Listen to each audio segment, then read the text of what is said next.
Mayong adlaw mga higalaw maigsoon na sa mga tuang programa sa TV Apolhia Official. Ang gidumalaan sa Lay Catholic Apologists International sa ngalan sa tuang pari itong buutan ng gihon nga pari sa Hospital Director Reverend Father Timothy Pfeiffer sa Society of St. Pius X. Kini inyong ubos nga lagaw igsoon sa pagtuong Katoliko Sir R.J. Seno, uban nako ang atong mga cameraman and camera woman Ma'am Lyra Macalinoy and Sir Davin Pananganan. Kami makig-uban kaninyo sa mubong nga panahon aron managisgot sa mga butang nga may kalimbigitan mahitungod sa atong pagtuong Katoliko. So ako nang itimbaya ang mga magtutuo nga makugihon nga nagatamod sa tradisyon sa pagtuog sympathizer sa Society of St. Pius X. Ilabi na diha sa Islas Camiguin, diha sa Iligan City, diha sa Cagayan de Oro City, labi na kang Sir Jan Sulangon, diha usab sa General Santos City. Usta ng mga lugar nga naay mga magtutuo nga giamuma sa mga pari sa Society of St. Pius X or SSPX, maayong adlaw kaninyong tanan. So karong adlaw naa kitay gitawag og pagatubagon nga pangutana nga gikan sa mga higala nato nga mga dili Katoliko. Nganong ako mogamit na kog term nga higala nato nga mga dili Katoliko kay naman puy ubang mga Katoliko nga moingon sila nga igsuon na nato na sila, dili nato sila igsuon ngano man kay dili man na sila binunyagan, gawas sila sa Iglesia Katolika Apostolika Romana. So naa sila gipaabot nga pangutana nga dili gud sila mutuo ng Iglesia Katolika Apostolika Romana gitukod ni Kristo kay sungala pa nila ang ilang gibarugan nga dili kuno mabasa sa Biblia ang pulong Iglesia Katolika Apostolika Romana diha sa San Mateo 16:18. So ang atuang basihan sa pagtubag niini, ginamit ang Biblia, ginamit ang kasaysayan o ginamit ang tudlo sa Iglesia Katolika Apostolika Romana kay lagi mao lamang kining simbahana ang naglawig gikan kaniadto hangtod karon og mao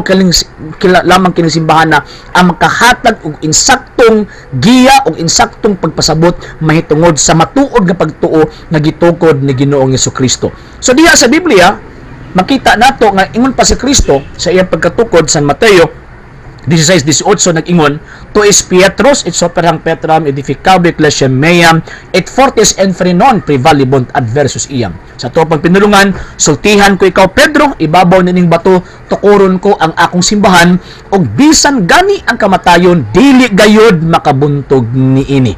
So, si Kristo nagtukod og iglesia, nagtukod og simbahan, ug makita nato nga wala gid nganli ang maong simbahan. So kadtong ikaduhang pangutana nga di sila moto kay way nakasulat nga Iglesia Katolika Apostolika Romana, naturalmente nga dili gid mabasa ang Iglesia Katolika Apostolika Romana tungod kay si Kristo wa man magtukod og ngalan kun dili gitukod niya ang iyang iglesia unya wala niya nganli.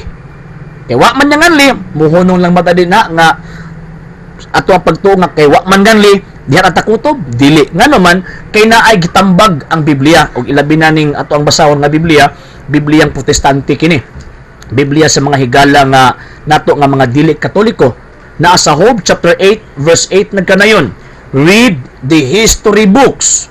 Ang sigingon, basahon nato ang mga libro sa kasaysayan. Anong pabasahon man ta sa libro sa mga kasaysayan kay sumala pa gihapon sa Biblia kay pinaagi ni ana ato ang mahibaw-an mga panghitabo kani adto nga na-record diha sa maong gitawag og mga libro. Nanang mubasi man kita kay lagi karon mga panahon na sa ako ang introduction ko ganina nga daghang kayong mga dili Katoliko nga nag-angko na kanang ilang pundok o ilang simbahan gitukod daw kuno ni Ginoong Hesukristo. So kini sugo man ang Biblia og pabasahon kasaysayan mo nang ato ang basahon ng kasaysayan naa sa gitawag og The New Encyclopedia Britannica volume 15 Macropedia naa sa page 985 nag-ingon, Roman Catholicism, a Christian church characterized by its uniform, highly developed doctrinal and organizational structure, traces its history, masubay ang iyang kasaysayan to the College of the Apostles in the 1st century AD. So, ang Iglesia Katolika daw kuno masubay ang iyang kasaysayan gikan sa mga apostol nga nag-exist sa 1st century o sa unang gitawag og siglo. So, ang Biblia nag-ingon si Kristo nagtukod og iglesia. Ingon ng kasaysayan, ang Iglesia Katolika masubay ang iyang kasaysayan padulong didto sa mga apostol sa unang siglo. Nganong masubay man ang iyang kasaysayan padulong sa mga apostol sa unang siglo? Nga naman, kay ang Encyclopedia International volume 15 page 520 nagkanayon, there are two equally valid definitions of the Catholic Church comparable to the twofold nature of Jesus Christ, its founder, who was both human and divine. na duha ka bali, duha ka hulugan nga madawat sa Iglesia Katolika nga ikatandi sa duha kidaiya ni Kristo nga maoy iyang magtutukod nga siya matuod nga Dios ug matuod pud usab nga tao. Nganong masubay ang iyang kasaysayan tungod kay ang kasaysayan miingon nga kining Iglesia Katolika mao ning iglesia nga gitukod ni Kristo nga wa niya nganli. So diya sa Biblia wala nganli, pag abot sa kining kasaysayan ginganlan. Nganong wa man nganli sa Biblia kay daghan naman ganin naglumbag angkon ron nga way ngan wa nganli diya sa Biblia, how much more kung butangan og nalan na magkadama-dagma gina sa lag-angkon sa pag-angkon nila nga kining ilang iglesia nga ilahang pasakupan mao ang iglesyang gitukod ni Kristo. Tataw tin-aw, rather tataw og tin-aw ang Biblia, ang kasaysayan nag-ingon nga kanang Iglesia Katolika Apostolika Romana si Kristo mismo ang kining gitawag og gatukod. Unya naapay laan patang gitawag og ebidensya. Gipribahan nato sa kasaysayan, gipribahan nato sa Biblia, ang iglesyang gitukod ni Kristo mao ang Iglesia Katolika. So naapoy statement ang mga santos kaniadto katong mga sumusunod sa mga apostol, particular si San Clemente, obispo sa Roma, ika-upat siya nga sumusunod ni San Pedro nga nahimong obispo sa Roma.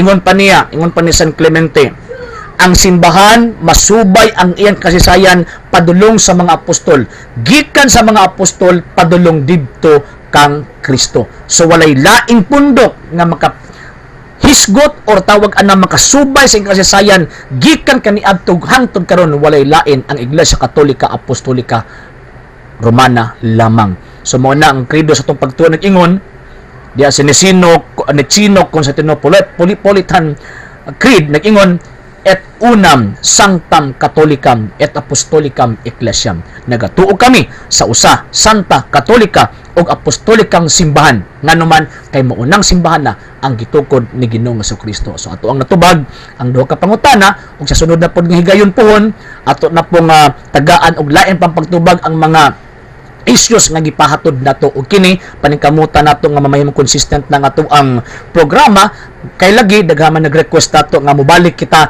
niining ato ang program sa TV Apología Official. So gikan na lamang sa kinatabong pwersa sa Lay Catholic Apologist International sa ato ang buutan og makagihon nga pare Reverendo Padre Timothy Pfeiffer sa Society of St. Pius X, sa kong mga kauban, Sir Devin Pananganan and Ma'am Lera Macalino, kininyong ubos nga lagad og Isus pagtong Katoliko, Sir R.J. Seno, temporaryong manamilit kaninyong moingon, Ecclesiam Servire, et Fidem Catholicam Defendere. Maayong adlaw kaninyong tanan.